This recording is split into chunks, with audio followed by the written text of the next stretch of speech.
బ్యాంకులో లోన్ తీసుకోవాలంటే ఏదో ఒకటి షూరిటీగా పెట్టాలి. బంగారం కూడా తనఖా పెట్టి లోన్ తీసుకోవచ్చు.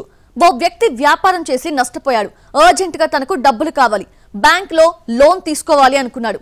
తనఖా పెట్టడానికి తన దగ్గర ఏమీ లేదు. దొంగ తెలివితేటలు మాత్రం దండిగా ఉన్నాయి. అందుకే ఓ కన్నింగ్ ప్లాన్ వేశాడు. సక్సెస్ఫుల్ గా అమలు కూడా చేశాడు. కానీ నెల రోజులకే అతడి పాపం పండింది. ఆడిటింగ్ లో అడ్డంగా దొరికిపోయాడు.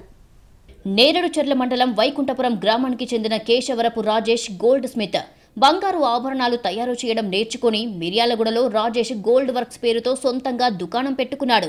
అనుకున్నంత సక్సెస్ కాలేదు. వ్యాపారంలో నష్టాలు వచ్చాయి. అప్పులేమో కొండల్లా పేరుకుపోయాయి. అప్పులిచ్చిన వారు తిరిగి అడగటం మొదలుపెట్టారు. ఇప్పుడెలా అని ఆలోచించాడు.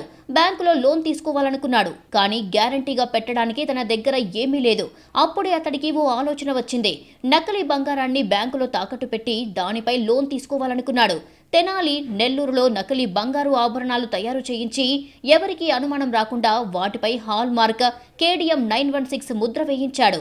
నకిలీ బంగారంతో నగలు చేయించడం తేలికే. వాటిని ఒరిజినల్ గా ఒప్పించడమే కష్టం. కాకపోతే దానికి ఓ దారి ఉంది.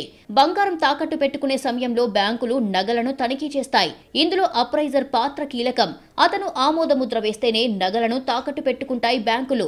జిల్లెపల్లి నరేందర్ తో రాజేష్ కు పాత పరిచయాలు ఉన్నాయి.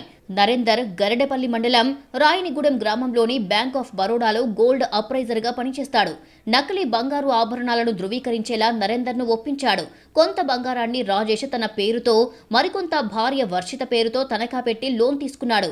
బంధువులైన చింతకుంట్లకు చెందిన కొమెరపూడి వెంకటాచారి, వైకుంఠపురం గ్రామానికి చెందిన కణితి సాయిరాం, మాడ్గులపల్లి మండలం ధర్మాపురం గ్రామానికి చెందిన ఫ్రెండ్స్, అరగొర్ల పరశురాములు, మిర్యాలగూడకు చెందిన దోనేటి ముఖేష్, సూర్యాపేట శ్రీనగర్ కాలనీకి చెందిన మోత్కూరి సూర్యతో కలిసి నకిలీ బంగారాన్ని తాకట్టు పెట్టాడు. మే 2 నుంచి వేర్వేరు దఫాల్లో ఒక్కొక్కరిని తీసుకెళ్లి మొత్తం 53,89,000 రూపాయలు లోన్ తీసుకున్నాడు రాజేష్. బ్యాంకులో జరిగే ఆడిట్ కోసం వేరే బ్రాంచ్ లో పనిచేస్తున్న గోల్డ్ అప్రైజర్ తో తనిఖీలు చేయించగా విషయం బయటపడింది.